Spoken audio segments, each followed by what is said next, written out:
Business and Life family. My name is Nikki Dixon, and of course, welcome to the Rose Garden. We are here with yet another vibe session. It's been about 3 or 4 months since our last vibe session, and it is time to talk, especially since I have not one but two blogs out already. So definitely check that out on www.layconcreterose.com. You can read so many good reads, check out Black owned businesses, and I have a lot more coming to you. And the two blog posts that we will be diving deeper in today is Old Soul, New Journey, and why I took a break. So awesome topics, and I'm happy to share them. So Old Soul, New Journey. The key word in that is old soul. If you're like me, you've heard the term over and over again from a child up until now. It is one of the key words that is being honed in on, along with empaths and light workers.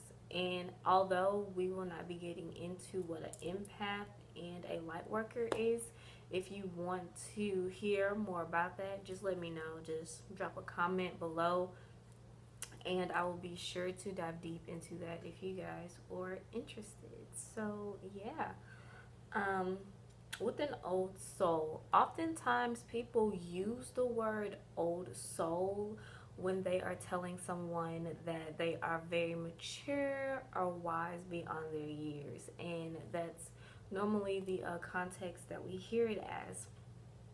But if you're like me and you're like, what the hell does this mean? Then you've done research, and one of the stories or beliefs of what an old soul is that, as you know, we are a soul, not not not this outer shell, but we are a soul here having a human experience. We are more than this outly flesh. We are soul. That is where our desires, wants, thoughts, the idea of the higher self comes from, outside of the Most High.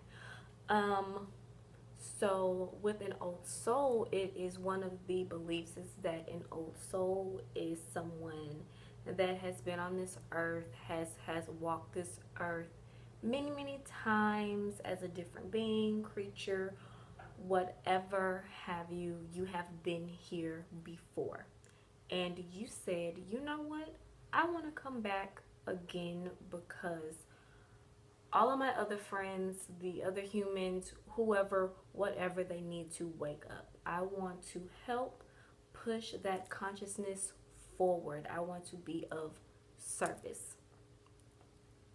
That is the most talked and expressed theory of what an old soul is. And yeah, it's just that you have been here, you have walked this earth time and time again.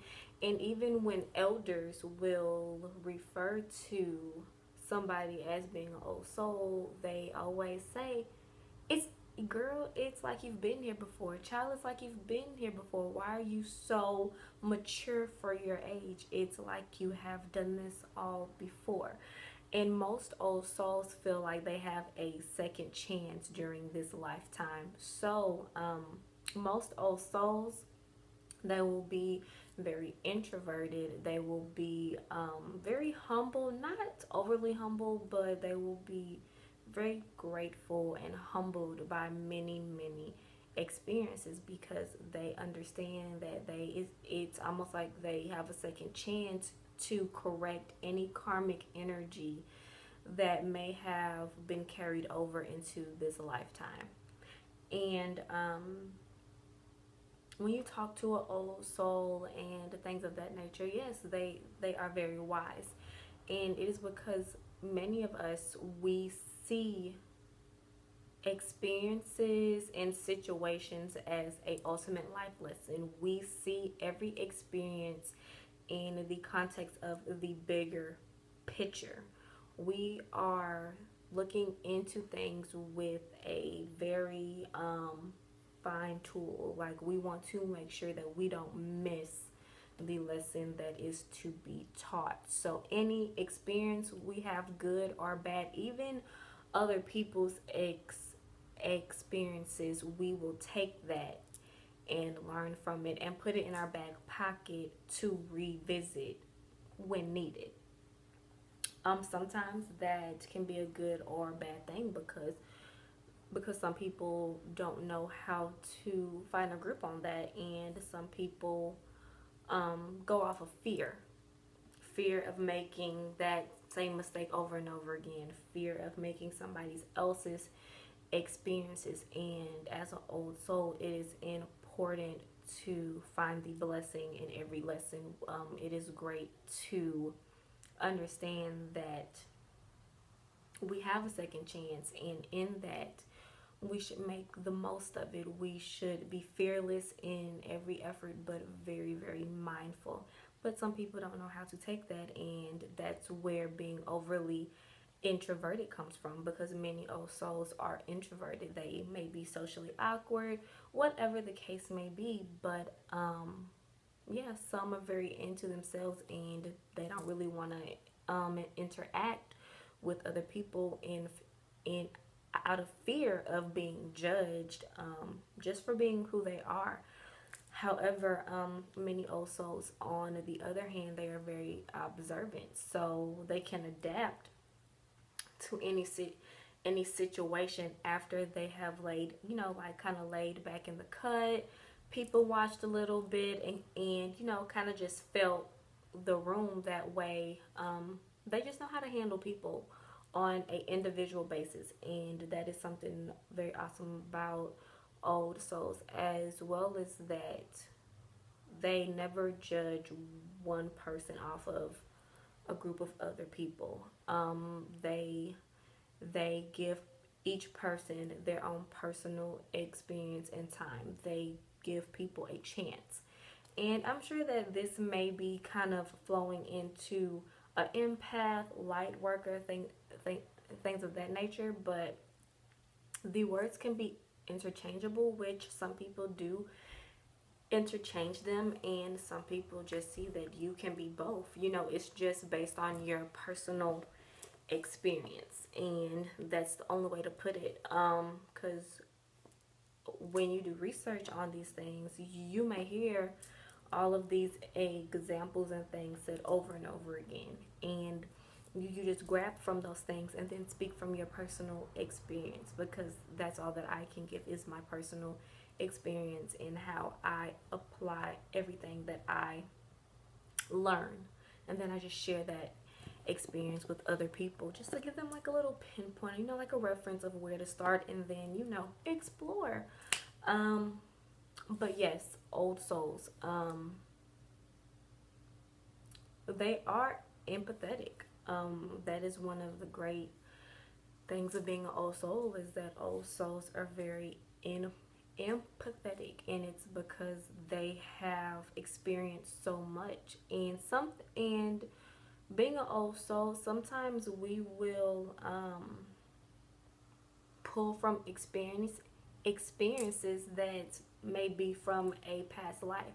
That is something that I've heard time and time again, is that sometimes those experiences, as far as feelings and that keen instinct, roll over into this lifetime. So you just kind of never know in those things, which is something that's really cool as well, is that in that you are very empathetic with others, and you share your story with them to let other people know that they aren't alone, and that, hey, I'm on this journey just as much as you are, so let me walk with you, let me help you, things of that nature. They are very, very good listeners, and that just comes from the maturity, is that we love to hear people's stories, to hear their experiences, and share that bond. Also love that intimate bond, because everything is so different and ever changing, that those really awesome bonds stick, and that is something that they search for, is something real, something authentic, and something that will stick and last the test of time in any type of human connection, from friend, family, spouse, whatever it may be. Um, and they kind of rolls into the whole why I took a break. I was searching for something that would stick.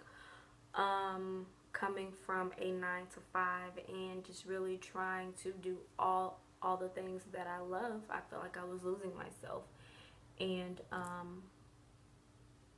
I realized that it was time to take a step back to shift my perspective and kind of go inward, because I was finding that trying to juggle a 9 to 5 and doing all the things that I love and really trying to follow my soul's cravings, that everything just started to clash, and I just felt so heavy, very, very heavy. And I needed to take a break to ask myself, what is it that Nikki wants to do? What is it that her soul is crying out for? Like, what do you want? And I needed to figure that out, and I wanted to detach myself from any outside influences, from social media, YouTube, work, all of that. I wanted to get back to my most authentic self as possible. And in that, I traveled, I meditated, I prayed, I did yoga, I got back into my self-care regimen. I just really honed in on all the things that make me happy. And I wrote for myself. I really wrote. I did everything that I needed to do for myself, because the saying is very true. You cannot pour from an empty cup. You have to fill yourself up to pour into others. And that is something that I really wanted to make sure that I did. So I even left my job. I literally turned myself upside down to realign myself. I gathered myself. So I literally started from scratch, from quitting the job to following my dreams to just really making a plan for myself. And of course, it is an ever learning process, but I wanted to make sure that every decision that I made was the right decision that I really wanted to do. And the plan to quit my job was during that hiatus. It wasn't I quit my job and then I took the hiatus. No, I was on the hiatus, and it was something that just said, take that leap of faith on yourself. And I contemplated for a super long time, and then I just said, F it, why not? So I really needed to restart, and that was what it was. I wanted to make sure that I was staying true to myself above all the things that I wanted to do. I wanted to remain true to myself and really hone in on my core values, beliefs, morals, everything. And I wanted to put that in one big ball of love and light and care, and make sure that I was sharing my most authentic self while keeping something for myself, and release it to you guys in the most loving and realist way as possible, because I want everything to be raw and real, to be relatable, because we're all in this together, sharing and learning.